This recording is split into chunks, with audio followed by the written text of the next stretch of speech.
विक्रम, मुझे कुछ गड़बड़ लग रही है। 1 घंटे से ज्यादा समय हो गया, मीरा का कोई सिग्नल नहीं आया।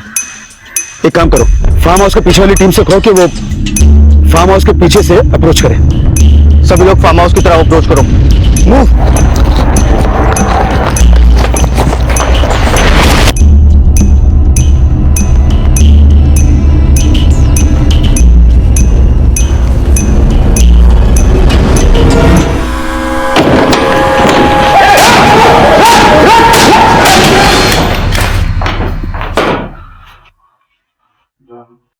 इन लोगों ने खुद ही अपनी जान ली है। मीरा और बच्चों को इन लोगों ने यही कहीं छुपा रखा है। विक्रम, पूरे घर की तलाशी लो। सर।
मीना और बाकी की बच्चियों को वापस लाने के लिए मीरा ने खुद को मिर्जा के हाथों बिकवाया। उसका उठाया गया एक कदम एक मिसाल था, लेकिन मीरा को इस बात का कतई अंदाजा नहीं था कि वो अपने आप को कितने बड़े खतरे में डाल रही थी। लेकिन इससे पहले कि मीरा बाहर खड़ी अपनी टीम को कोई भी सिग्नल दे पाती और डीएसपी विनोद तिवारी अंदर आकर उन सभी को बचा पाते, मीरा और बाकी की बच्चियों को जंगल के रास्ते किसी और जगह के लिए रवाना कर दिया गया। अब जहां मीरा को लाया गया था वो कोई आम जगह नहीं थी। वहां पहुंचते ही मीरा को पता चल चुका था कि उसका मुकाबला किसी आम चाइल्ड ट्रैफिकिंग गिरोह से नहीं, बल्कि झारखंड के कुख्यात अपराधियों से है।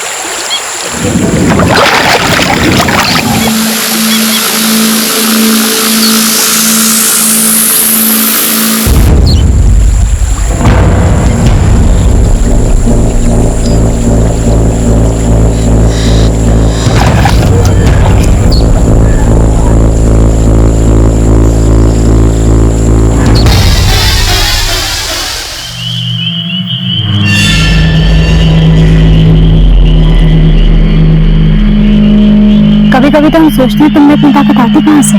ताकत आती नहीं, पैदा की जाती। तो क्या जो कुछ भी हम तुम्हारे लिए करते हैं वो सिर्फ तुम में ताकत पैदा करते हैं? उसकी वजह से क्या हम कभी बच्चे पैदा नहीं कर सकते? घोड़े के पैर में अगर कील ठोकती जाए, वो दौड़ना तो दूर, ठीक से खड़ा भी नहीं हो सकता है। और तुम जिस बच्चे की बात कर रही हो वो हमारे गिरोह के लिए कील साबित होगा, हमारे गिरोह की बर्बादी में ठोकी हुई आखिरी कील। पर हमारा तो बहुत मन होता है कि हमारा भी एक बच्चा हो, अब चाहे वो कील ही क्यों ना साबित हो। ये दर्द भी हमारे लिए दुनिया की सबसे बड़ी खुशी होगा। पूर्णिमा, इंसान की आबादी और बर्बादी के पीछे 2 ही कारण होते हैं, या तो वो वक्त को काबू में कर ले या खुद वक्त के काबू में आ जाए। और करण को तो आज तक वक्त भी काबू में नहीं कर पाया है, तो कोई और चीज भला क्या है? हुकुम माफ कीजिए, हम बाद में आते हैं। सिर्फ तुम बाद में आना।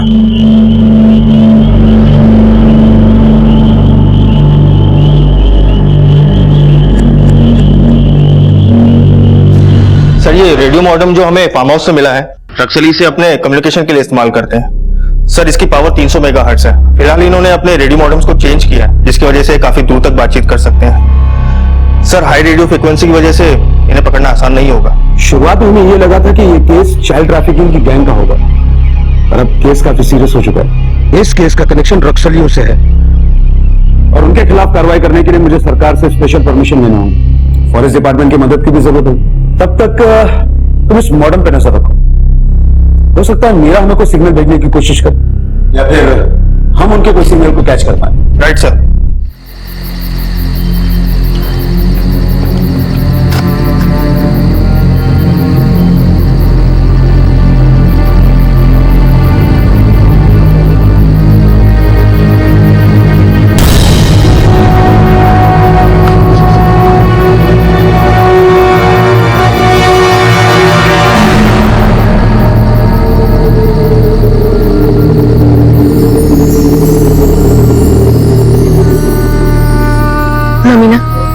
मैं तुम सबको यहाँ से ले जाने आई हूँ।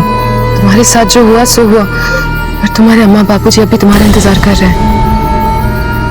मेरे अम्मा बाबूजी वो मेरा इंतजार कर रहे हैं। आप कौन हो? समझ लो मैं एक दीदी हूँ, और तुम्हारी दीदी तुमसे कह रही है कि अब तुम्हारे साथ और कुछ नहीं होगा।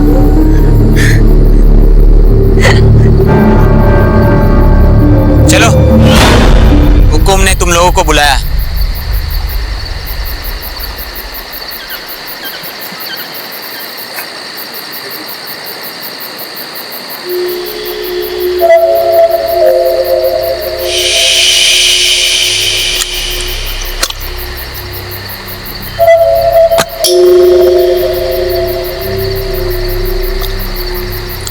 सारा सामान ले लिया ना? कुछ रह तो नहीं गया? हाँ हुकुम, सारा सामान ले लिया, कुछ नहीं रह गया। हुकुम, नया माल।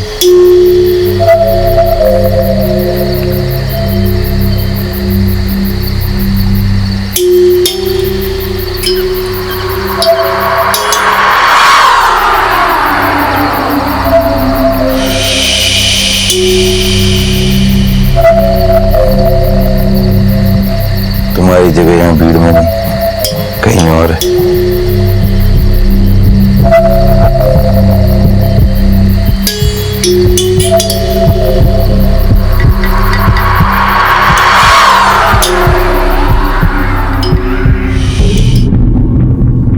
कन्नन, जो कि इस पूरे उग्रवादी गिरोह का मुखिया था, उसने इन बच्चियों को सिर्फ इसलिए अपने कब्जे में रखा था ताकि वो उन्हें अपनी भूख का शिकार बना सके। जो कुछ भी वो कर रहा था उसे बयां करने के लिए अमानवीय शब्द भी छोटा था।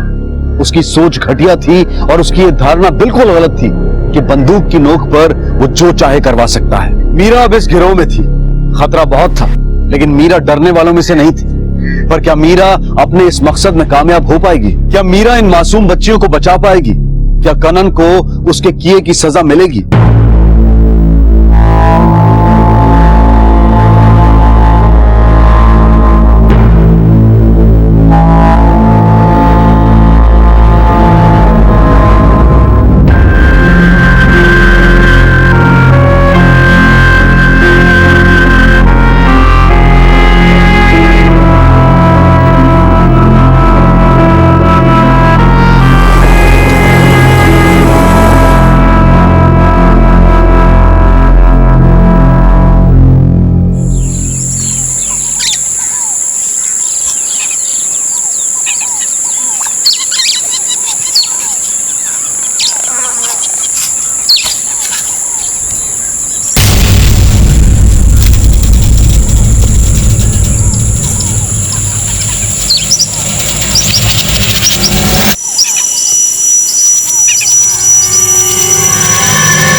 ये तो मीरा मैडम की आवाज है। इसका मतलब मीरा मैडम सेफ है।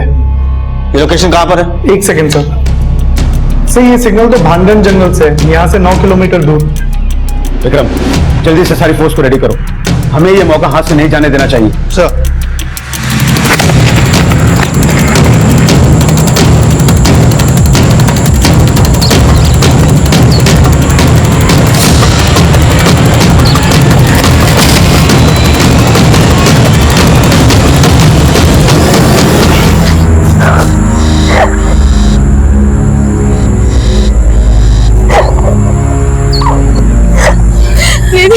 मेरे हमारे साथ बस तुम्हें कुछ नहीं होगा, तुम सीधा अपने माँ बाबा के पास जाओगे। मेरी बात सुनो, हाँ? अभी हमें यहाँ से चलना चाहिए, वरना इन लोगों को शक हो सकता है।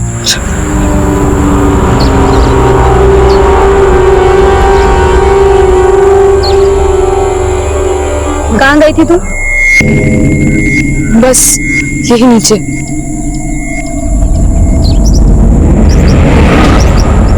मीरा को हुकुम ने बुलाया है।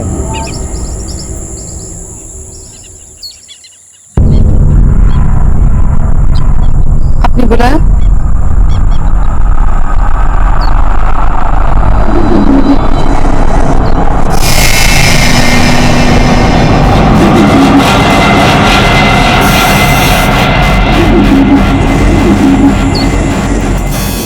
अब तक मेरे दिमाग पर सिर्फ मौत का नशा था, और जब से तुम्हें देखा है, तुम्हारी ये महक, लगता है तुम मौत से भी बड़ा राज हो।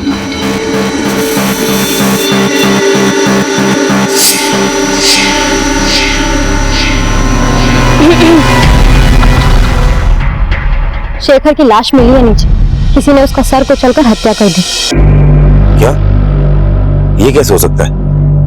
हमारी पहरेदारी इतनी मजबूत है कि हवा भी हमारी इजाजत के बगैर नहीं चलती, फिर ये कैसे? ये सब इसलिए तो नहीं हुआ क्योंकि हवाओं में किसी और की महक फैल गई है।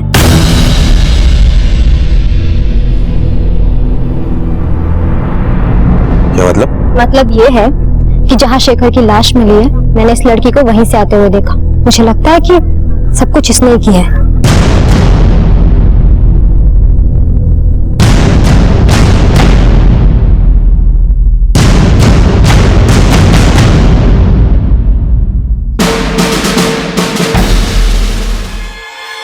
जल्दी बता, सच क्या है? हुकुम, मैंने शेखर को आखिरी बार ममीना के साथ देखा था। रुक जाइए, मैं बताती हूँ। मैं दरअसल नीचे गई थी, उस दौरान मुझे लगा कि शेखर किसी से बात कर रहा है। गौर से सुना तो पता चला कि वो पुलिस के साथ ही बात कर रहा था। वो आपके सर पे लगे 5 लाख रुपए के इनाम के लालच में आ गया था। वो पुलिस को इस जगह का पता दे रहा था। मैं सुन रही थी और तभी उसने मुझे देख लिया सुनते हुए। उसने मुझ पर हमला करने की कोशिश भी की। मैं मानती हूँ कि मैंने शेखर को मारा, लेकिन वो 5 लाख रुपए में बिक चुका था। मुझे बगल में रखा हुआ हथियार दिखा और मैंने उसी को उसके सर पे मार दिया। लाओ रे शेखर की बंदूक लाओ।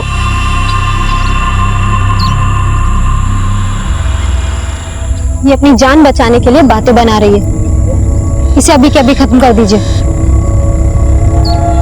सच है, झूठ लगे तो इस गलतफहमी पर भी आप मेरी जान ले सकते हैं। आप इस पर भरोसा करके बहुत बड़ी गलती कर रहे हैं।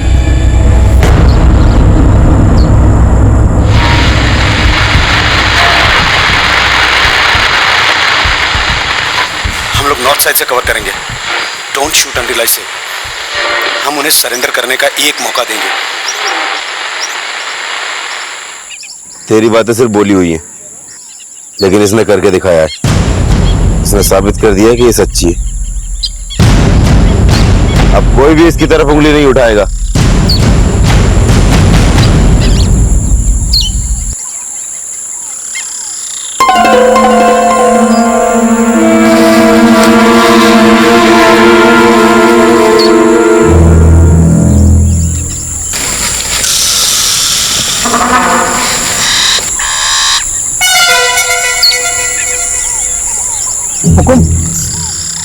पुलिस हुकुम। कितने हैं वो लोग? पूरी फौज है हुकुम। सारे हथियार उठा लो और एक एक लड़की के साथ जंगल में चारों तरफ फैल जाओ। इससे उन्हें हमें ढूंढने में परेशानी होगी। जल्दी करो।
पुलिस वालों के साथ कमांडो के लोग भी होंगे। अगर इनमें से एक भी बच्चे को कुछ भी हुआ ना तो हमें यहाँ से ये लोग किसी भी हालत में निकलने नहीं देंगे।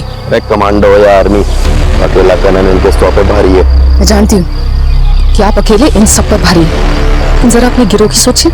मैंने तुम जैसी बात कहा है, 5 मिनट में गिर जाएंगे सारे के सारे। मेरे ख्याल से हमें सब लड़कियों को सुरक्षित रखना है। तुम कहो तो मैं इनसे बात करूं? रुक जाइए, रुक जाइए। देखिए, हमारे साथ कई मासूम बच्चे हैं, हमें यहाँ से निकलने दीजिए, वरना एक एक करके हर बच्ची को मार दिया जाएगा। ठीक है, अगर हम तुम्हें जाने देते हैं तो इस बात की क्या गारंटी है कि इन बच्चों को कुछ नहीं होगा? ये हमारे गिरोह के मुखिया कनन के मुंह से निकली हुई बात है। एक बार को दिन रात में भी बदल सकता है, पर ये नहीं बदलेंगे। अंजाम,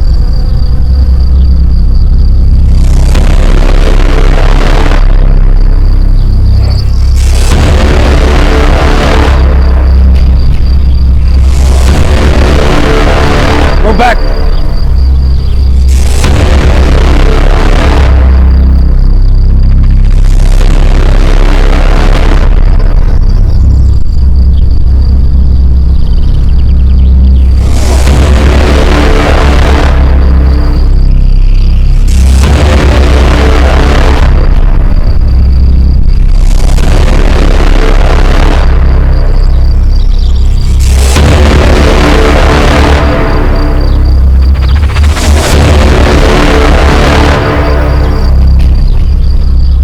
ये क्या सर, हमने इनके ऊपर कोई एक्शन क्यों नहीं लिया? हमारी पहली प्रायोरिटी कन्नन को पकड़ने से ज्यादा बच्चियों की सुरक्षा है।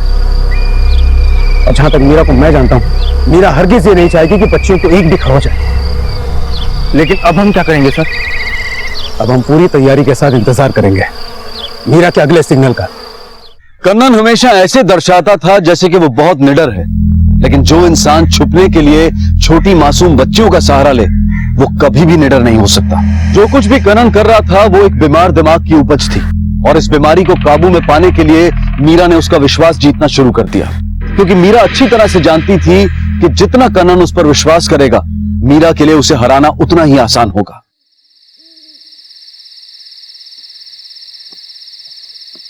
मीरा, ये लड़कियां हमारी ढाल तो थी, लेकिन आज तुम्हारे दिमाग ने तलवार का काम किया है। सिर्फ लड़कियों के सहारे वहां से निकलना बहुत मुश्किल था। तुम वाकई में बहुत समझदार हो। मुझे नहीं लगता कि पुलिस इतनी आसानी से हमारा पीछा छोड़ेगी। हमें इन लड़कियों को सुरक्षित रखना होगा, बिल्कुल सुरक्षित।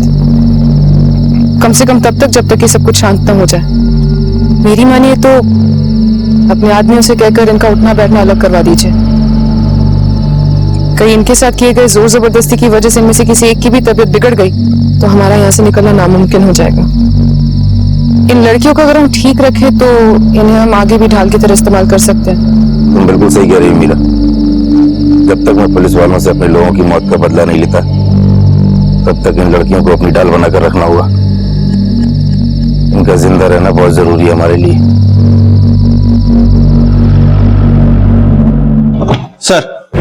सर, हमने उनके अड्डे को अच्छे से खंगाला है। सर, वहाँ काफी मात्रा में दवाइयाँ मिली, जैसे प्रेगनेंसी प्रोटेक्शन पिल्स। सर वहाँ हथियार तो कोई नहीं मिला, शायद हथियार वो अपने साथ ही ले गए। सर वहाँ एक सैटेलाइट फोन मिला है, वो फोन मैंने इंटेलिजेंस टीम को दे दिया। बहुत जल्द पता चल जाएगा कि नक्सली उस फोन से किसे फोन किया करते थे। नक्सलियों को भारी मात्रा में आर्म्स प्रोवाइड करने वालों तक हमें पहुंचना पड़ेगा। अगर हम उनकी इस सोच को खत्म कर दें तो शायद इनके साथ साथ कई और गैंग्स को पकड़ने में हमें मदद मिलेगी। हुकुम पुलिस प्रमोद तक पहुंच चुकी है और उस्मान को भी ना कई बार पुलिस की गाड़ी में देखे हैं। हमको तो लग रहा है उस्मान के ही रास्ते प्रमोद तक पहुंची होगी पुलिस। उस्मान को कहाँ छुपा कर रखा उन लोगों ने?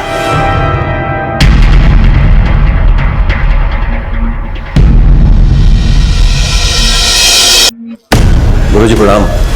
प्रणाम। आओ। उस्मान का कुछ पता चला? मैं गांव के हर दरवाजे पर पोलियो की दवा पिलाने के बहाने गया। जो मुझे फोटो दी गई थी उस तरह का एक आदमी मुझे एक घर में दिखाई दिया, लेकिन उसके साथ 2 लोग और थे और लग रहा था वो पुलिस वाले हैं।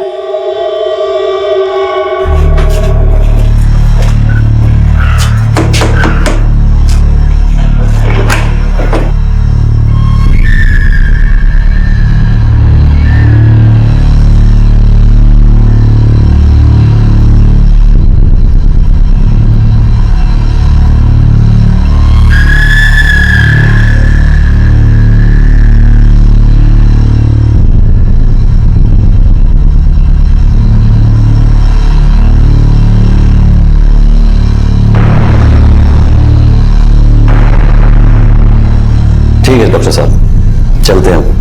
प्रणाम। प्रणाम। साहब, हमारी मम्मी ना कब आएगी? कैसी है वो? किस हालत में? तुम्हारी बेटी बिल्कुल सही सलामत है और हमारी ऑफिसर मीरा के साथ में है। अब इससे ज्यादा इस वक्त मैं तुम्हें कुछ और नहीं बता सकता, बस इतना कह सकता हूँ कि उसे कुछ नहीं होगा। मीरा दिन रात उसके साथ है और उसे वापस लाने में लगी हुई। साहब, और कब तक हमें ऐसे रहना पड़ेगा? पता नहीं, डीएसपी साहब को लगता है कि तुम नक्सलियों के निशाने पे हो।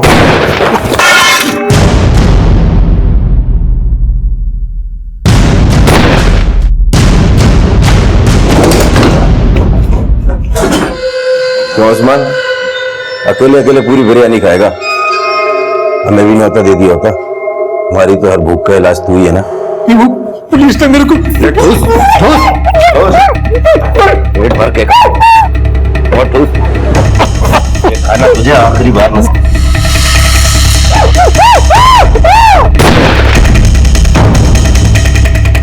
बिरयानी के साथ इसे भी चौराहे पर लटका दो ताकि लोगों को पता चले जो पुलिस की बिरयानी खाएगा उसे हमारी गोली भी खानी पड़ेगी।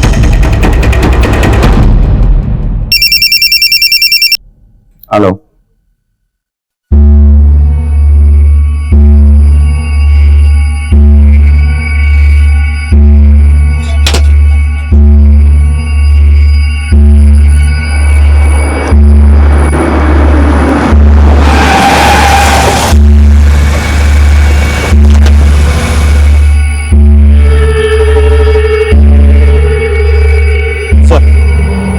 सर लाश पर से चिट्ठी मिली है।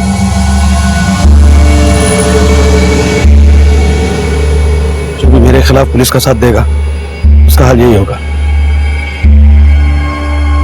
विक्रम, एक टीम तैयार करो। इस वक्त इस गांव में दहशत का माहौल है और हमारे होते हुए दहशत का माहौल नहीं रहना चाहिए। हुकुम। हुकुम।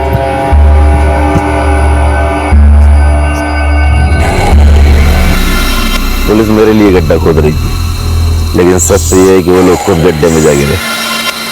पूर्णिमा में चाहता था कि मुझे वो सारे पुलिस वाले एक साथ मिले जिन्होंने हमारे लोगों को मारा है, क्योंकि गीदड़ों का शिकार झुंड में करने में मजा आता है। और ठीक वैसा ही हुआ। मैंने उस्मान को मारकर एक तीर छोड़ा था, उन्होंने हमारे 2 मारे थे। 2 के बदले उनके 20 मारूंगा ताकि उन्हें भी पता चले कलन चीज क्या है। पुलिस की नसों में खून नहीं, कनन के नाम का खौफ दौड़ेगा। और पूर्णिमा, इस बार मेरे साथ मीरा भी होगी।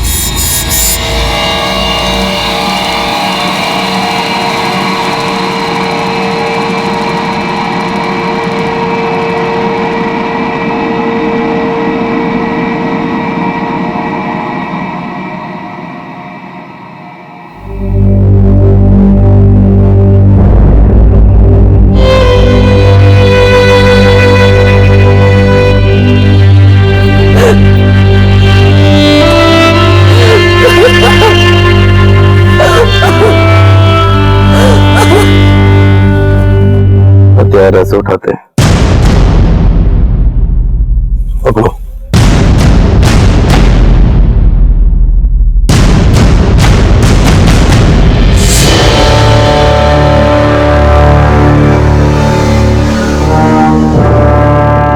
ऐसे नहीं, इसे याद रखो।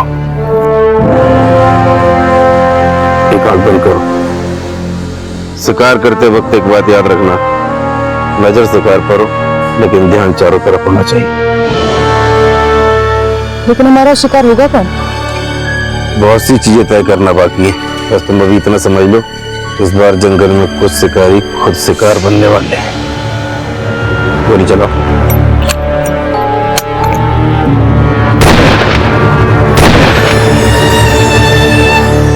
कन्नन अपना जाल बिछा चुका था और उसके इरादे काफी खतरनाक थे, पर मीरा वहां उसके साथ रहकर उन मासूम बच्चियों को बचाने की तरकीब सोचने में लगी थी। बड़ा सवाल यह था कि अब तक अपनी चालाकी से बचता आया कन्नन क्या इस बार पुलिस की गिरफ्त में आ पाएगा या वो फिर से अपने नापाक मंसूबों में कामयाब हो जाएगा। और इसी बीच पुलिस के हाथ कुछ ऐसा लगा जिसकी वजह से उनका इस खेल में पलड़ा भारी हो गया।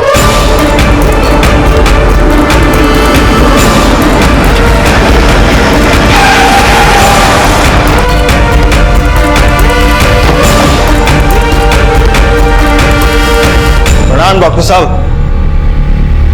प्रणाम गुरुजी, प्रणाम।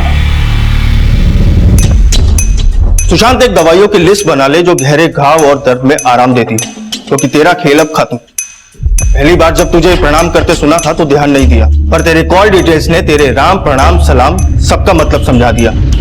रक्सलियों से मिला हुआ है ना तू? तेरे कोड वर्ड्स थे ना ये उनसे बात करने के लिए। चल, अब कुछ कोड वर्ड्स हम भी तुझे सिखाते हैं थाने ले जाके। ले चलो इसे। हाँ साहब, मैं उन लोगों के लिए काम करता हूँ और उन लोगों का इलाज भी मैं ही किया करता हूँ। सुशांत, ये बात हमें पहले ही पता चल गई थी जब रक्सलियों के अड्डे से हमें वो दवाइयां मिली। वो दवाइयां जिस मेडिकल शॉप से ली गई थी वो ठीक तेरे हॉस्पिटल के बगल में है। चल जल्दी से अब वो बता दे जो हम सुनना चाहते हैं। बोल।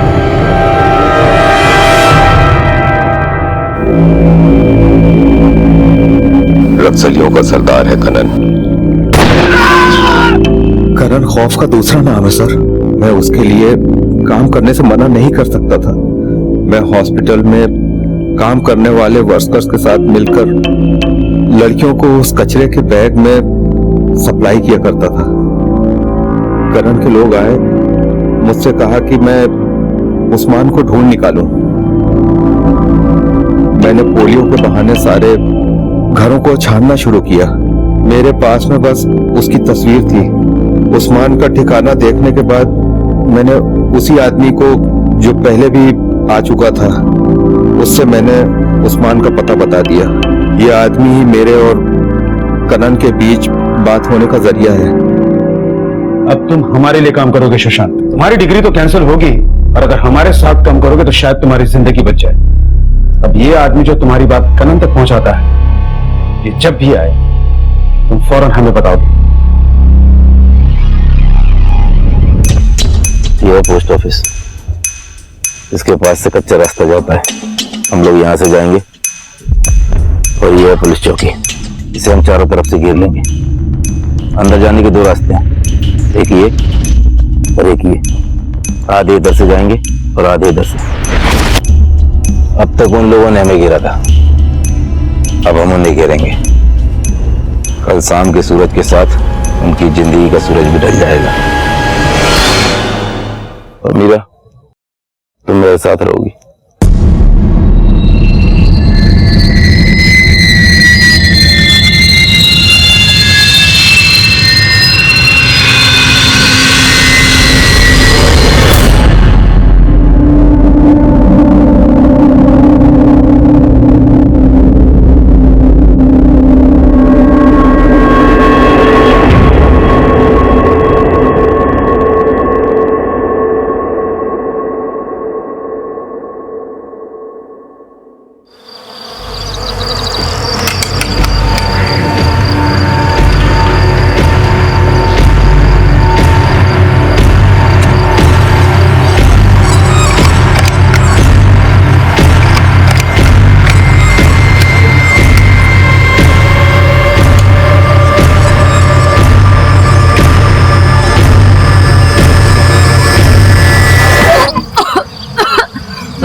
लो पानी पी लो, पानी पी लो। आराम से, आराम से, आराम से। ममीना की तो तबीयत सुबह से बहुत खराब है, उल्टियाँ हो रही है उसे। फौरन डॉक्टर के पास लेके जाना पड़ेगा। और अभी असम की तैयारी नहीं करोगी? मैं इसको जल्दी डॉक्टर के पास से दिखा करके लेके आ जाऊंगी, ज्यादा वक्त नहीं लगाऊंगी। ठीक है शंभू। जी हुकुम। तू मीरा के साथ जा और इस लड़की को डॉक्टर के पास दिखा कर और जल्दी आना, किसी को शक ना हो। सुशांत खड़ा, बात कर, उठा फोन।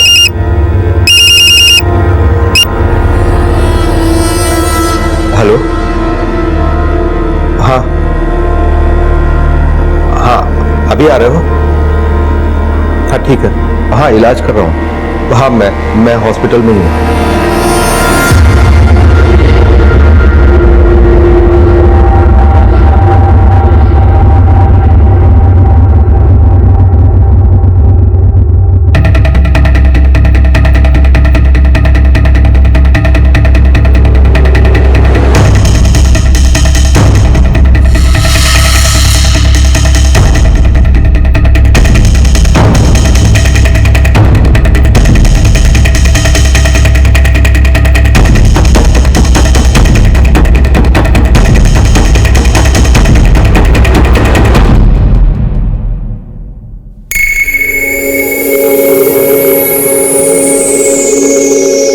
मुझे लगता है तापमान रात को 85 होगा और सुबह 23।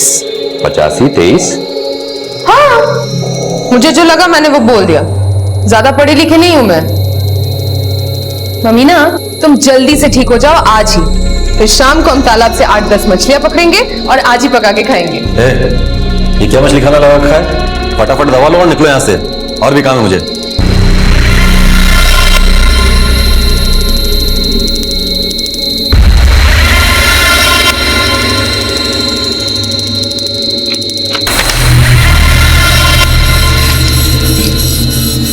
ये एक गोली दिन में 2 बार। ठीक है। अच्छा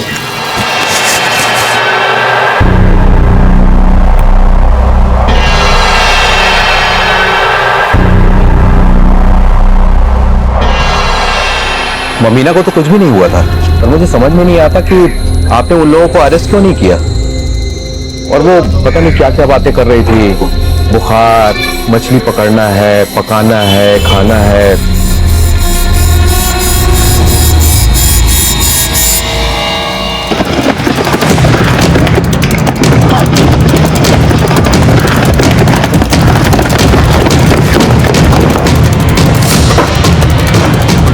चारों तरफ फैल जाओ।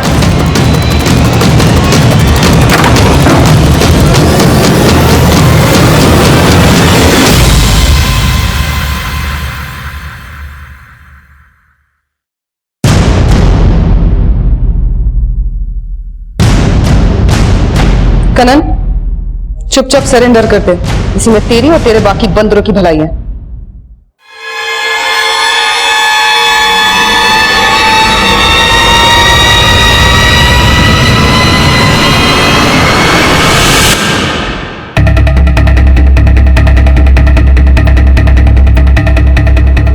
मैंने कहा था मीरा, वक्त को मैंने अपनी मुट्ठी में कर रखा है, करण को पकड़ना इतना आसान नहीं है। मुझे तो शुरू से इसका शक था, मैंने तुम्हें बताया भी, लेकिन तुम इसकी बात करने आ गई। किसी भी बात का कोई फायदा नहीं है, यहाँ पर सिर्फ हम लोग हैं। मुझे तो मेरी जान की परवाह है नहीं, और जहां तक मुझे पता है पुलिस ने यहाँ के हर एग्जिट पॉइंट पर अपना पहरा लगा दिया है। तू अब नहीं बचेगा। हम तुम्हें खुद को कानून के हवाले करने का एक मौका दे रहे हैं। अगर तुम चाहो तो आज बिना किसी खून खराबे के तुम्हें और तुम्हारी गैंग के लोगों को हम यहाँ से ले जा सकते हैं।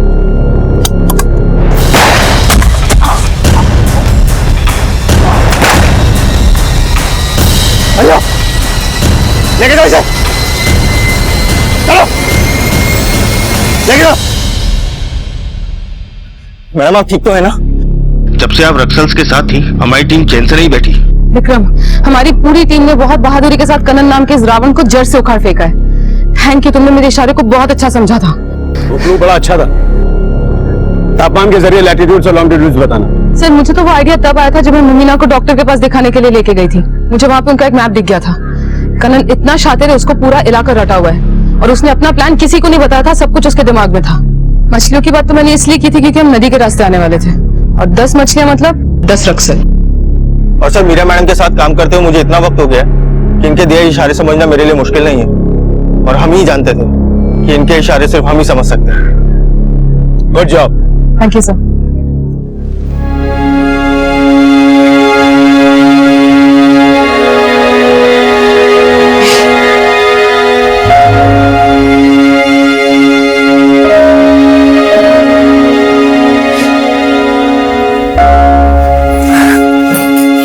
मैडम, हम लोग तो उम्मीदें खो दिए थे। प्लीज प्लीज नहीं। आपने हमारी बेटी को बचा लिया।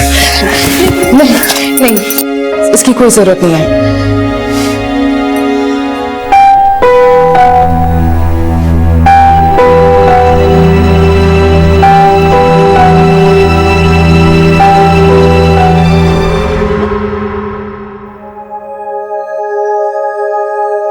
चैट तो बहुत हो गई, अब ये भी बता दे मिल कब रहे हैं हम?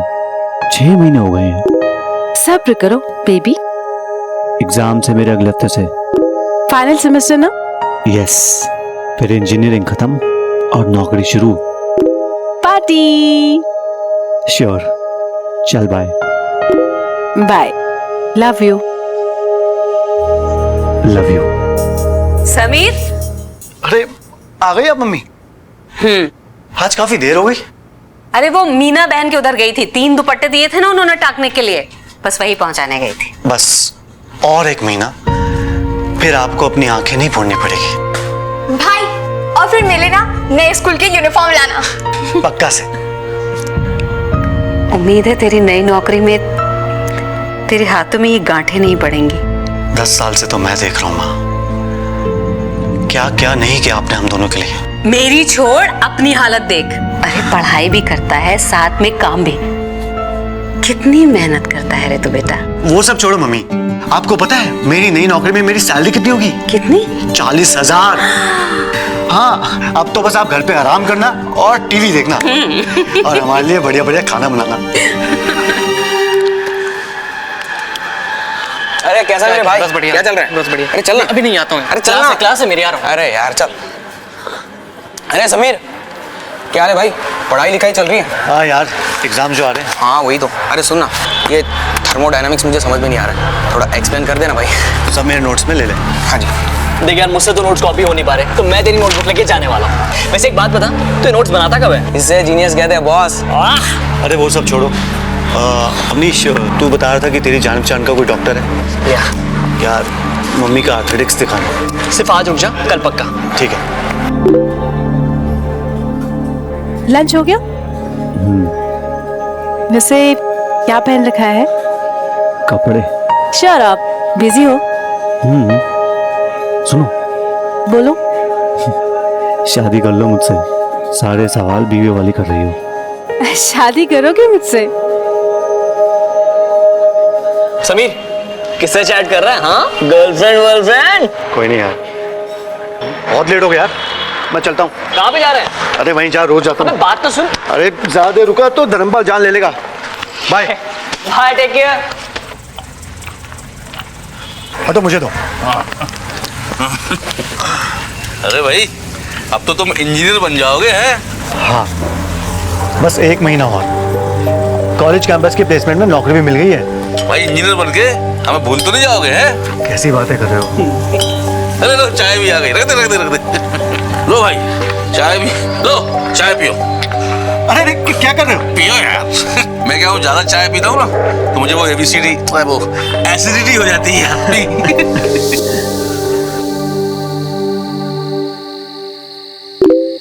हाय, जवाब तो दो, कहाँ हो? इससे क्या हो गया है?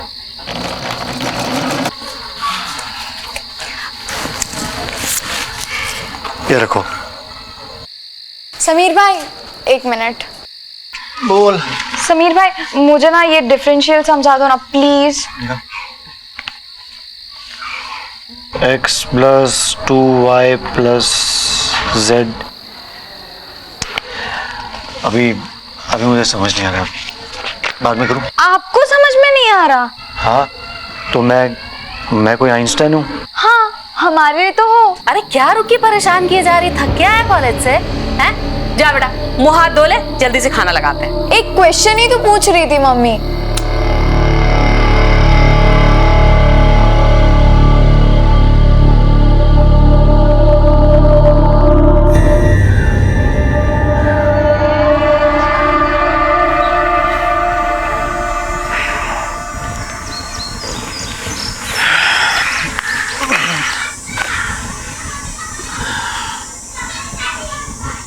अरे ये तो डिस्चार्ज।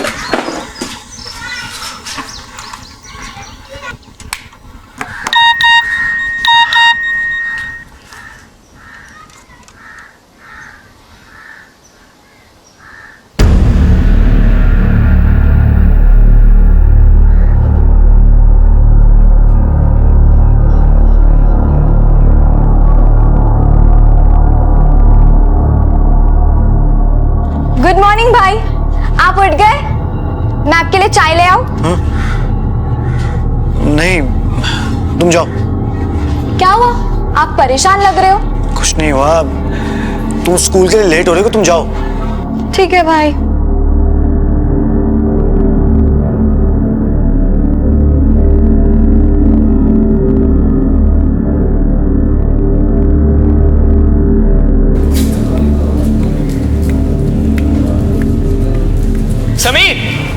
समीर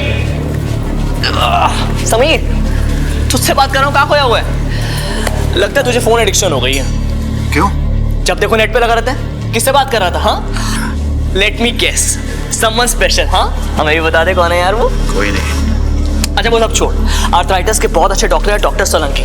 पापा ने उनसे बात कर ली। तुझे टाइम मिला तो आंटी को लेकर चले जाना, और अगर टाइम ना हो तो मुझे बता देना, मैं लेके चला जाऊंगा। ठीक है। अरे इसे क्या हुआ? नो शुक्रिया, नो थैंक यू।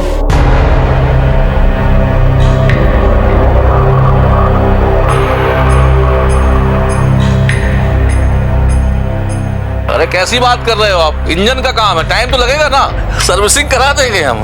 जय माता दी। जय माता दी। बड़ा टेंशन में लग रहा है भाई। अरे आज काम में मन नहीं है, अभी चोट लग जाती तो।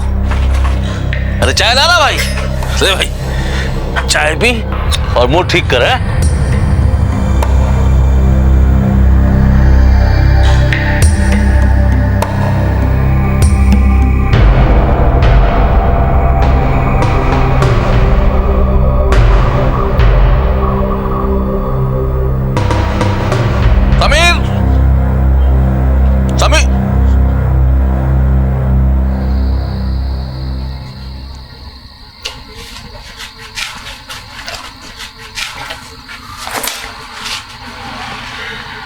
पानी पिलाना।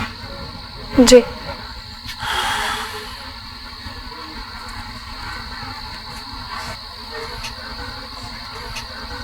क्या हुआ, किसी ने कुछ बोला? बोलो ना भाई। यार वो कोई है चैट रूम पे। लड़की, आर्ग्यूमेंट हो गई, जवाब नहीं दे रही है।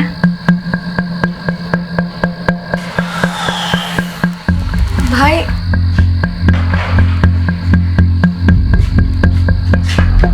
रोजमर्रा की चीजों को घुन लगना, दीमक लगना सुना होगा आपने, लेकिन इंसान के दिलो दिमाग को भी घुन लगता है। चिंता, स्ट्रेस और दुविधाओं का घुन। समीर को भी कोई चिंता, कोई बात दीमक की तरह अंदर ही अंदर खाए जा रही थी।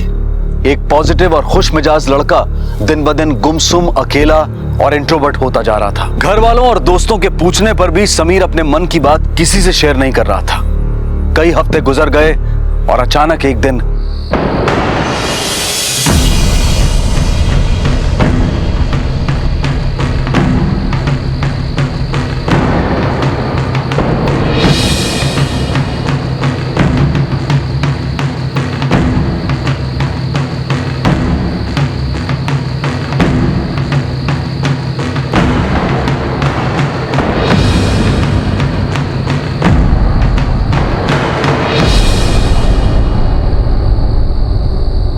मुझे माफ कर देना मम्मी, माफ कर देना रुकी।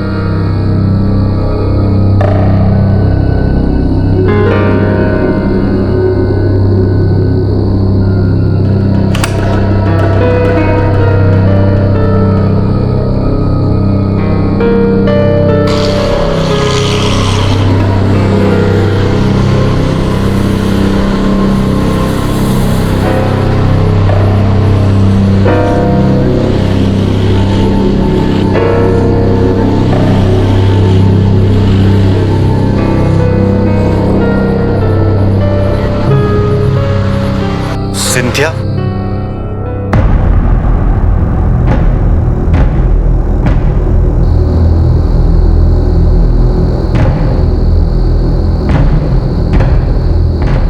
क्यों? चैटरूम की फोटो से शक्ल नहीं मिलती है?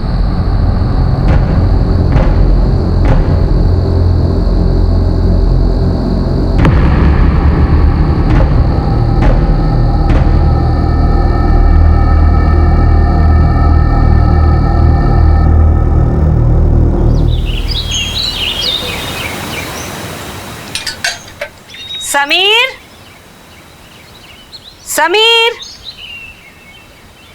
उठ जा बेटा, कॉलेज के लिए देर हो जाएगी। समीर,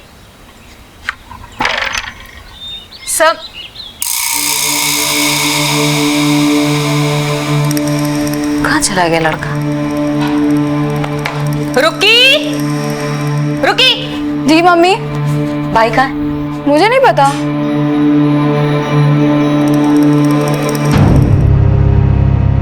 कुंडी खुली हुई है। समीर, समीर बेटा। मम्मी कहीं गए होंगे बाहर। जरा फोन लगा भाई को। जी मम्मी। पता नहीं क्या चलता रहता है दिमाग में इस लड़के के। The number you have called is currently not reachable. Please try again later. Thank you. Mummy भाई का फोन भी नहीं लग रहा है। अवनीश को फोन लगा, अवनीश को। हेलो अवनीश भैया, आपके घर पे भाई है क्या? नहीं नहीं, वो कुछ नहीं, मैं आपको बाद में फोन करती हूँ। जी नहीं है मम्मी। मम्मी भाई का रेड वाला बैग भी नहीं है।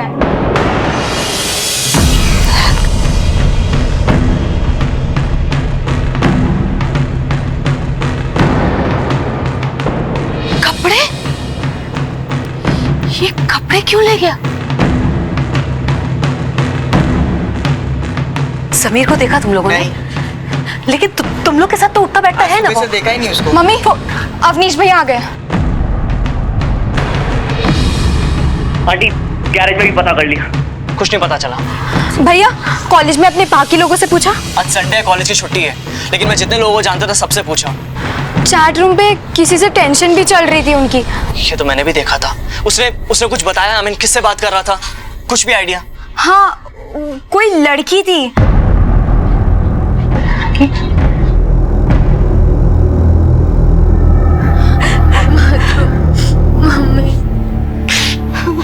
मम्मी मम्मी मत रोना। मम्मी न जाने के साथ में होगा, कैसा होगा मेरा बेटा। समीर। मम्मी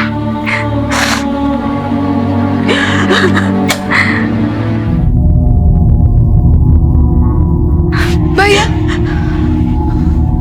भैया कुछ पता चला? नहीं आंटी, मुझे लगता है कि हमें पुलिस को इन्फॉर्म कर देना चाहिए। I mean, हम समीर को कहां ढूंढेंगे? पुलिस समीर को आसानी से ढूंढ पाएगी। समीर से किसी की कोई रंजिश, कोई झगड़ा वगैरह? जी नहीं, बहुत ही भला लड़का है। आपने बताया समीर जाते समय सामान ले गया, मतलब पूरी तैयारी के साथ गया है। जी। समीर की जिंदगी में कोई लड़की, कोई लव अफेयर वगैरह? हाँ, वो भाई किसी के साथ चैटिंग करते थे और बहुत परेशान भी थे, लेकिन कभी कुछ बताया नहीं। कोई लड़की थी? जी। लड़की का नाम वगैरह कभी बताया? भाई ने तो कभी कुछ नहीं बताया। तुमने पूछा नहीं? पूछा था।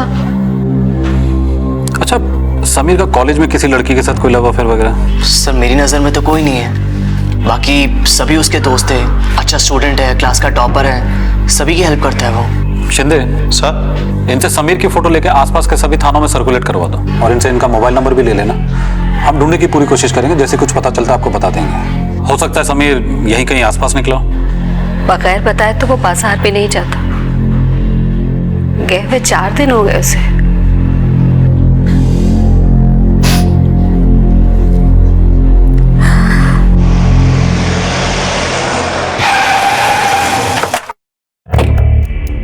एक्सक्यूज मी, समीर के बारे में कुछ जानते हैं? नहीं सर, वो तो 3-4 दिनों से कॉलेज नहीं आया। कॉलेज की लड़की के साथ तो कोई अफेयर नहीं है, बट अगर कोई सीक्रेट अफेयर होगा तो हमें पता नहीं है। सर वो बहुत शाई टाइप है, पर बहुत हार्ड वर्किंग है।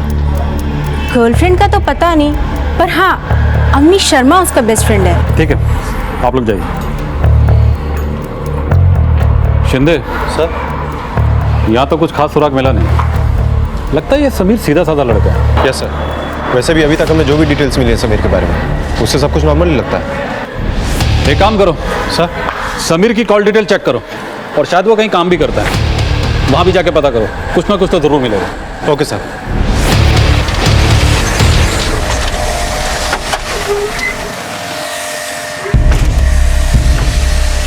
यहाँ धर्मपाल कौन है? मैं ही धर्मपाल हूँ साहब। समीर यहीं काम करता था? जी साहब, यहीं काम करता है, लेकिन साहब पिछले 10 दिनों से आया नहीं साहब। कैसा लगा वो? बहुत अच्छा लगा साहब, है पढ़ाई भी करता है, मेहनत भी करता है, और पार्ट टाइम में हमारे यहाँ काम भी करता है साहब। साहब पूरे परिवार को संभाल के रखा है उसने साहब। इधर उससे किसी से कोई बातचीत, मतलब कोई ऐसा आदमी जिससे वो ज्यादा बात करता हो? मालूम नहीं साहब।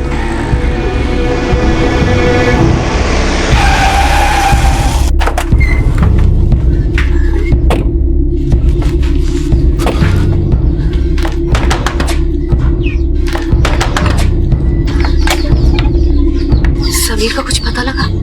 आपसे कुछ बात करनी है।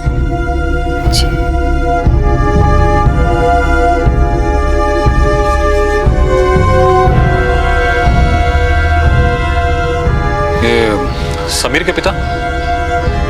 जी, रोड एक्सीडेंट में। हम कॉलेज गए थे। ये अवनीश को कब से जानते हैं आप लोग? बचपन का दोस्त है समीर का, स्कूल में साथ पढ़ते थे दोनों साथ। सर समीर को कुछ पता चला? तहकीकात चल रही है। समीर का कमरा कौन सा है? जी है सर।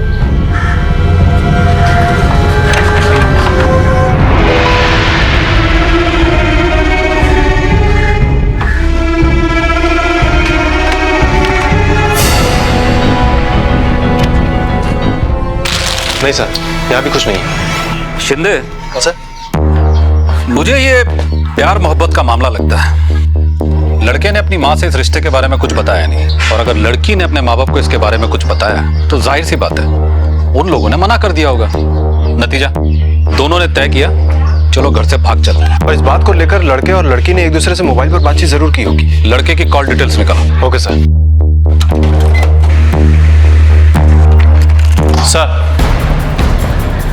सर, समीर के कॉल रिकॉर्ड्स।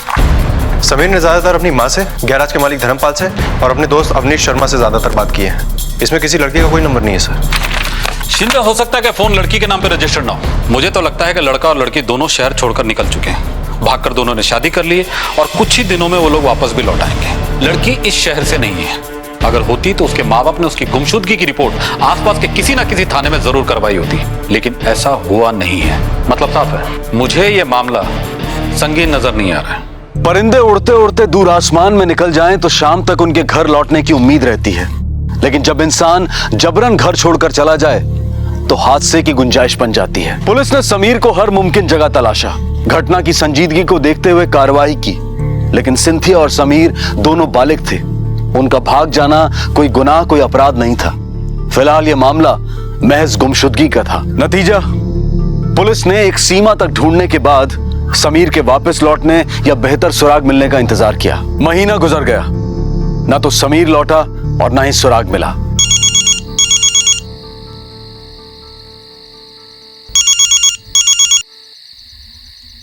हेलो अम्मी, कौन बोल रहा है? अस्सलाम वालेकुम मम्मी। समीर?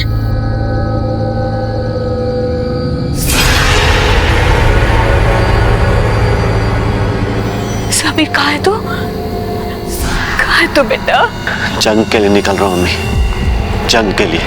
जंग? कैसी जंग? कौन सी जंग? कौम की जंग अम्मी, कौम की जंग। कैसी कौम? कौन सी कौम? क्या बोले जा रहा है तू? अपनी कौम अम्मी, अपनी। समीर मेरी बात सुन बेटा, बेटा घर वापस आ जा। बहुत थक गई हूँ तुझे ढूंढते ढूंढते बेटा।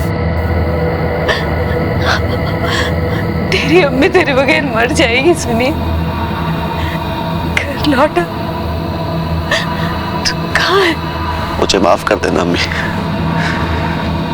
अब तो जन्नत में ही मुलाकात होगी, जन्नत में। रुखसाना को मेरा प्यार देना अम्मी। अल्लाह हाफिज। क्या नाम शनाब बोले जा रहा है तू? समीर, समीर सुन मेरी बात सुन बेटा, बेटा तू कहाँ है? तू घर वापस आ जा समीर, समीर सुन।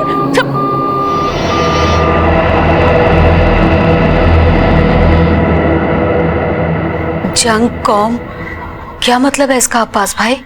जंग और कौम बड़ी खतरे वाली बात है, और फिर शायद इस वक्त तुम्हारा बेटा हिंदुस्तान के बाहर है। मतलब? दुनिया जहान का मामला इस वक्त बहुत खराब चल रहा है। कुछ लोग नौजवानों को गुमराह कर रहे हैं, धर्म और मजहब के नाम पर उनको बरगला रहे हैं। लेकिन तू चाहते क्या है भाईजान? कुछ सुना नहीं है तुमने? कई निर्दोष लोगों का कत्लेआम, कई बम के धमाके, एक मजहब को दूसरे मजहब के खिलाफ लड़वाने की कोशिश चल रही है। लेकिन समीर को क्या जरूरत है ये सब करने की? उसका किसी ने क्या बिगाड़ा है भाईजान? और वो क्यों जान लेगा मासूमों की? देखिए बहन, ऐसे माहौल में हम लोग, हमारे जैसे मासूम लोग क्या कर सकते हैं? कुछ लोग चंद मुनाफे के लिए ये वैशी खेल खेलते हैं, गुमराह नौजवानों को अपना मोहरा बना रहे हैं और मजहब को बरगलाने का सामान। दरअसल मेरे लाड प्यार ने बिगाड़ दिया है उसे। डांटती नहीं हूं ना कभी, उसी का नतीजा आपकी बार आए। ऐसी डांट लगाऊंगी क्या अकड़ ठिकाने आ जाएगी उसकी। पता नहीं अब वो लौट पाएगा भी या नहीं।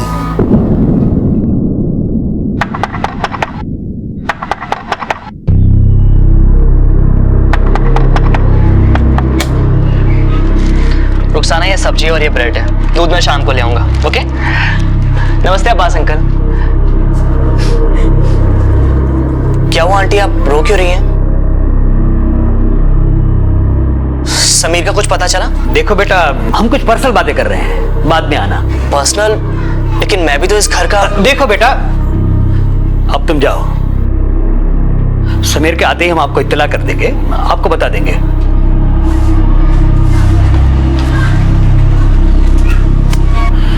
देखो, किसी पे भरोसा मत करना, इस बात का जिक्र किसी से मत करना, समझ गए ना? अस्सलाम वालेकुम। बच्चे माँ बाप के सुनहरे सपनों की मंजिल होते हैं, लेकिन समीर की खबर एक भयानक सपने की तरह उसके परिवार को झकझोर गई। घर से बिन बताए निकला समीर ये कहां पहुंच गया था?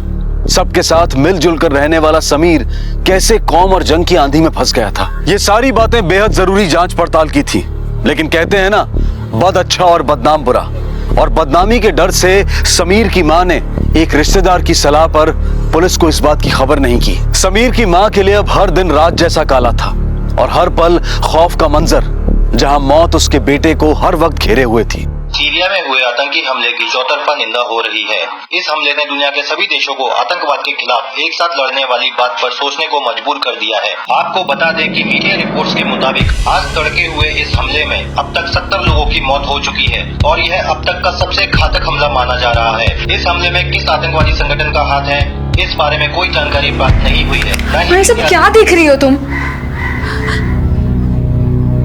अपना समीर भी तो है वहाँ। 70 लोग मारे गए, लोगों के टुकड़े टुकड़े कर दिए लोग।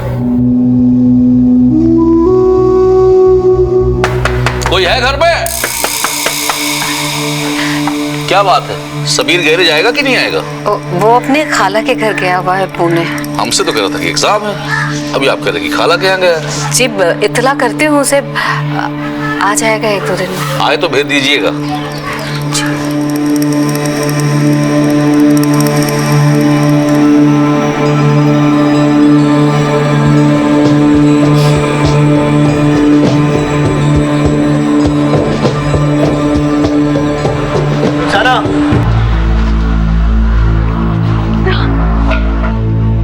बात क्या है? कोई मुझे कुछ बता क्यों नहीं रहा है? क्या नहीं बता रहा है भैया? नाटक मत कर। सुबह आंटी की रो रही थी और वो अब्बास अंकल पहले तो कभी घर नहीं आए, अब अचानक से घर पे आ गए। चक्कर क्या है? चक्कर? कोई चक्कर नहीं है। तो मुझे सुबह घर से जाने के लिए क्यों बोला? तुम लोग मुझसे कुछ छुपा रहे हो। बताओ रुखसाना, क्या? ऐसी कोई बात नहीं है, और अगर कुछ होगा तो हम आपको खबर करेंगे।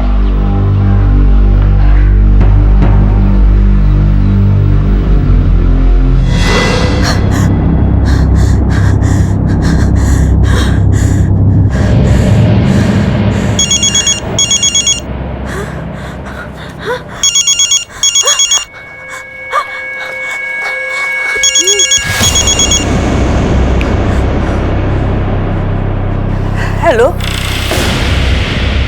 आपका बेटा समीर आलम शहीद हो गया है।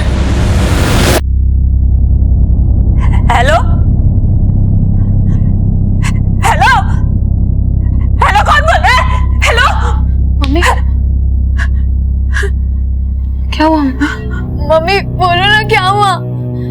मम्मी बोलो ना। समीर मर गया, अपना समीर मर गया।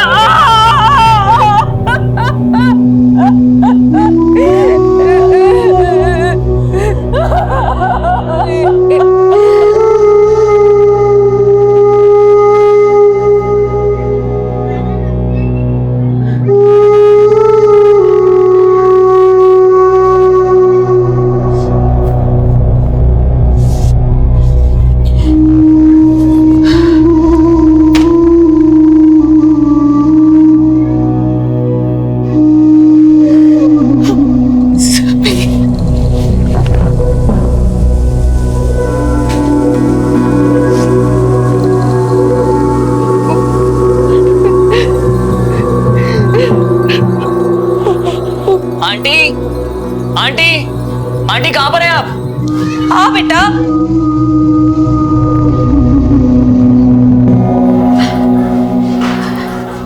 आंटी क्या हुआ, आप रो क्यों रही हैं? चाय पिएगा? आंटी बात क्या, प्लीज मुझे बताइए। आप लोग क्या छुपा रहे हैं मुझसे? बात ही नहीं है जब कोई, तो क्या बताऊं? आंटी कुछ बात तो जरूर है, प्लीज मुझे बताइए। बैठना।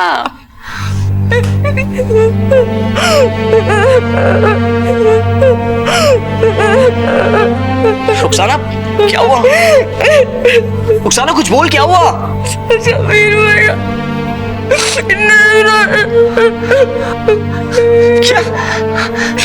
आंटी रुखसाना क्या बोल रही है? जंग के लिए निकल रहा हूं अम्मी, जंग के लिए। कैसी जंग? कौन सी जंग? कौम की जंग अम्मी, कौम की जंग। हेलो, आपका बेटा समीर आलम शहीद हो गया है। आंटी हमें पहले पुलिस को इन्फॉर्म कर देना चाहिए था, लेकिन एटलीस्ट अभी तो इन्फॉर्म कर सकते हैं ना। ज्यादातर अपराध सतर्कता की कमी की वजह से होते हैं। ज्यादातर अपराध कानून को विश्वास में ना लिए जाने की वजह से होते हैं। इंसान से गलती होती है, उसका सुधार भी हो सकता है, लेकिन अगर गलती को नजरअंदाज कर दिया जाए तो वो लाइलाज हो जाती है। समीर से गलती हुई, कानून को खबर नहीं हुई और समीर की मौत हो गई। अब समीर की मां अवनीश के कहने पर पुलिस के पास पहुंची। पुलिस के लिए अब एक भयानक और जटिल मामला पेश होने को था। समय पर खबर नहीं देकर बहुत बड़ी गलती की आप लोगों ने। 1.5 महीने से आपका बेटा समीर आलम गायब है, और जब आपको फोन आया तो आपको पता चला कि वो शहीद हो गया, वो भी किसी जंग में। एक बात बताइए, समीर खुद होकर घर से गया था? नहीं ना, कोई तो था उसके कांटेक्ट में जो उसे बरगला रहा था। जब पहली बार आपको उसका फोन आया तो आपको हमें बता देना चाहिए था तभी। डर गए थे हम, समझ में नहीं आ रहा था क्या करें। जरा सोच के बताइए, समीर किसी के कांटेक्ट में था जिससे उसका मिलना जुलना होता हो, बातचीत होती हो? कोई शख्स, कोई नाम? कोई नहीं था ऐसा। अच्छा, तुम बता रही थी ना वो किसी लड़की से चैट करता था। जी, उस वजह से वो बहुत परेशान थे। लेकिन कभी उसने उसका नाम भी नहीं बताया?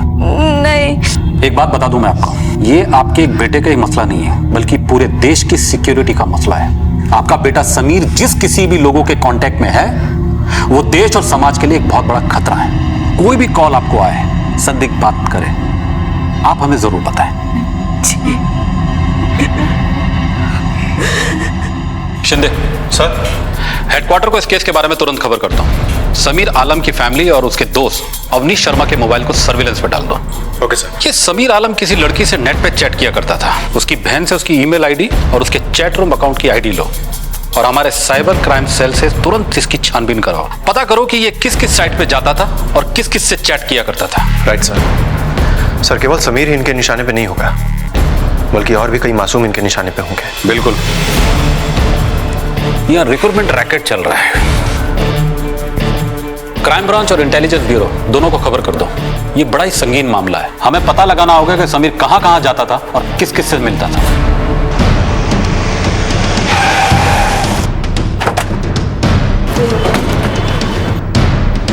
समीर आलम को जानते हो? जानता हूँ सर। तुम्हारा नाम? विनीत शर्मा।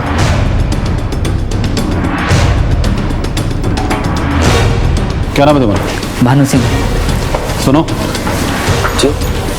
तुम्हारा नाम क्या है? वसीम अख्तर। समीर को जानते हो? जी, मैकेनिकल में हमारे साथ ही था सर। वैसे कुछ दिनों से यहाँ पर आया ही नहीं है। क्यों सर? वो तो नहीं मालूम। समीर ने तुमसे कभी कोई खास बात वगैरह की हो? जी, वो एक्चुअली मेरा सर क्लास है। ये एक संगीन मामला है, पुलिस की मदद करो। समीर ने कभी तुमसे कोई खास बात वगैरह की हो? सर, कभी कभी उल्टी सीधी बातें करता था सर, बस। अरे अपने बारे में सोचना बंद करो और कौम के बारे में सोचो। दुनिया भर में जंग चल रही है, कितना जुल्म हो रहा है अपनी कौम पर। इरफान, तू तो न्यूज़ देखता है ना, बच्चे बुजुर्ग औरतें सबको मारा जा रहा है। यार, पर अपने देश में तो नहीं हो रहा ना। तू पागल हो गया समीर। कौम अपनी जगह है, बट वी आर इंडियंस। और अवनीश तेरा बेस्ट फ्रेंड है, वो तो अपनी कौम का नहीं। उसे गोली मार सकता है? Can you kill him? जो टॉकिंग क्रैप। और हाँ, जो लोग कौम और जंग की बातें करते हैं ना, उनका एक पर्सनल मोटिव होता है। यार, कौम और मजहब के नाम पर एक दूसरे को बेवकूफ बना रहे लोग। तू भी संभल जा मेरे भाई, चल। सर, कुछ ना कुछ तो चालू था सर उसके दिमाग में। यहाँ कॉलेज में उसके साथ कोई था? नहीं सर, ऐसा तो कोई नॉलेज नहीं है मुझे। जो समीर आलम, इसका ब्रेन वॉश इंटरनेट पे हुआ और वो यहाँ कॉलेज में अपनी कौम के लोगों का ब्रेन वॉश करने लगा। जो भी हुआ नेट पे हुआ। Yes sir. सर, समीर आलम अपने चैट रूम से किसी सिंथिया नाम की लड़की से चैट कर रहा था। Cynthia? Yes sir, Cynthia Catholic है। ये तस्वीर है सर उसकी। सर, ज्यादातर बातें तो प्यार मोहब्बत की हुई हैं और ये अफेयर करीब 6 महीने से चल रहा था। और सर 5 जुलाई से दोनों की बातचीत बंद है और उसी दिन से सिंथिया की आईडी भी बंद है, डिलीट सर। सर, सिंथिया की लास्ट चैट में एक बात और है। सिंथिया ने किसी आरिफ बशर और मकसूद नाम के लड़के का जिक्र किया और उस दिन सर समीर भी चैट पे आया था, लेकिन सिंथिया ने उससे ज्यादा बात नहीं की है। और सर ये ग्रुप और ये चैट रूम उसी दिन से बंद है और खामोश है सर। लेकिन इसका आईपी एड्रेस तो मिल सकता है ना? सर, समीर, मकसूद और आरिफ का आईडी तो चालू है, उनका सर पता चल जाएगा, लेकिन सिंथिया की आईडी तब से बंद है सर। बट सिंथिया की लास्ट आईपीएस एड्रेस मिल सकती है। मुझे डर है खतरनाक खेल देश के कई शहरों में खेला जा रहा होगा। न जाने कितने पढ़े लिखे नौजवान इस खतरनाक खेल की चपेट में आ रहे होंगे। डिजीज, रोग, बीमारी, ये 2 तरह की होती है, व्यक्तिगत और संक्रामक, यानी कि कंटेजियस। समीर के साथ जो हुआ वो सिर्फ एक वन ऑफ नहीं था, वो एक संक्रामक रोग की तरह फैलता चला जा रहा था। पुलिस को अपनी तहकीकात से इस बात का एहसास हो रहा था कि किसी खास कौम की नौजवान पीढ़ी को बरगलाया जा रहा है, उनमें मजहबी उन्माद भरा जा रहा है और उन्हें मुल्क के बाहर ले जाकर मौत के हवाले किया जा रहा है। लेकिन ये कौन था, कहां था और कितने बड़े पैमाने पर काम कर रहा था, इसका अंदाजा लगा पाना मुश्किल हो रहा था। उधर समीर के परिवार के लिए अब रह गई थी केवल यादें, अफसोस और समाज की तीखी नजरें।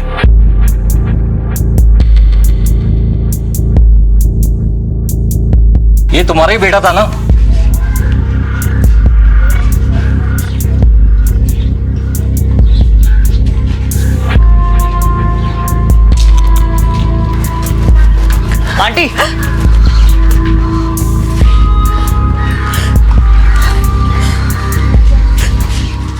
वो अखबार में। आप चिंता मत कीजिए, सब ठीक हो जाएगा। हम सब आपके साथ हैं। चलिए आइए। आंटी सब ठीक हो जाए। समीर, समीर, हेलो भाई, भाई, हेलो भाई, भाई, समीर जिंदा है, अपना समीर जिंदा है। हाँ मम्मी, भाई जिंदा है और वो जरूर आएंगे। आपको फोन आया, हमें खबर है। आप कुछ कीजिए ना इंस्पेक्टर साहब, वो लोग मेरे बेटे को मार देंगे। बहुत नादान है मेरा बेटा। अब तो आपको बात पता चल गया ना। कुछ कीजिए ना इंस्पेक्टर साहब, कुछ कीजिए, मेरे बेटे को बचा लीजिए। आपका बेटा कश्मीर बारामुल्ला में है और हमारी फौज पहुंच रही है उधर।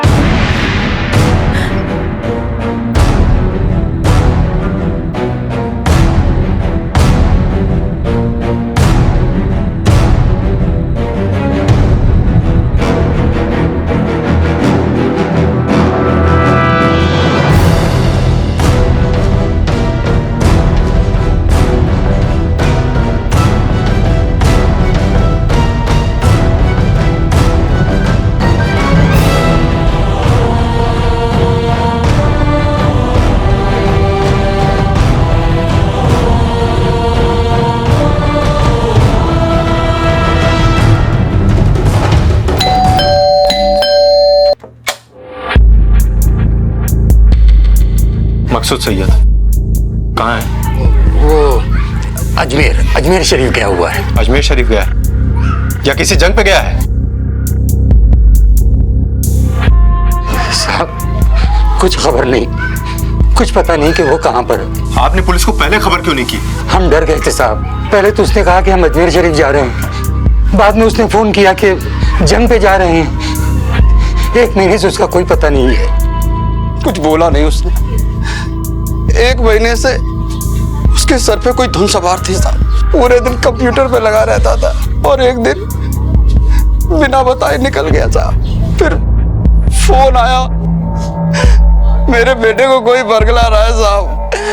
अच्छी खासी अकाउंटेंसी की पढ़ाई कर रहा था वो, पता नहीं क्या हुआ साहब। सर इसमें कुछ तस्वीरें हैं जो श्रीनगर से आई हैं। ये आपके बेटे की तस्वीरें?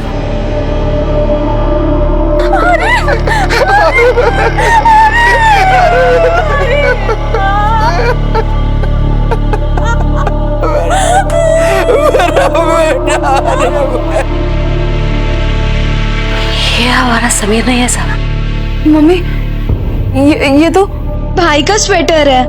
याद है आपने उनको पिछले साल खरीद के दिया था जब वो कॉलेज की तरफ से ऊटी जा रहे थे।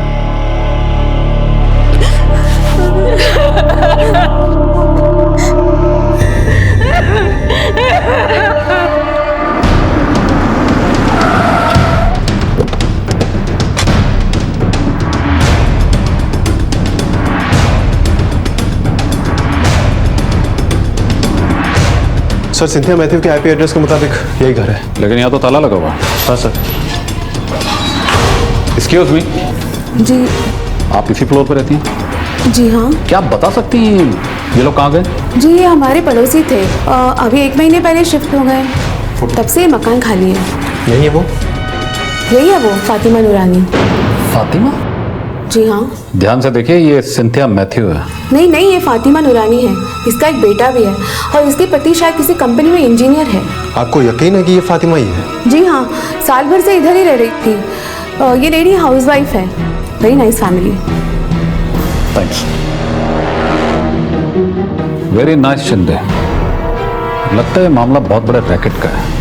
पुलिस को अंदाजा हो चला था कि यह मजहबी उन्माद का भयंकर खेल है जिसके तार दूर तक देश और विदेश से जुड़े हैं। उन्हें अंदाजा था कि कोई हिंदुस्तानी नौजवानों को बरगला रहा है। लेकिन तहकीकात के इस सिरे पर पुलिस को सबसे ज्यादा यकीन इस बात पर था कि फातिमा नूरानी और सिंथिया का इस सारे कांड से बहुत गहरा और संगीन ताल्लुक है। इधर समीर के मामले में भी पुलिस बड़े असमंजस में थी। पहले मुर्दा, फिर जिंदा और फिर मौत का अंदेशा। लेकिन क्या समीर वाकई मर चुका था?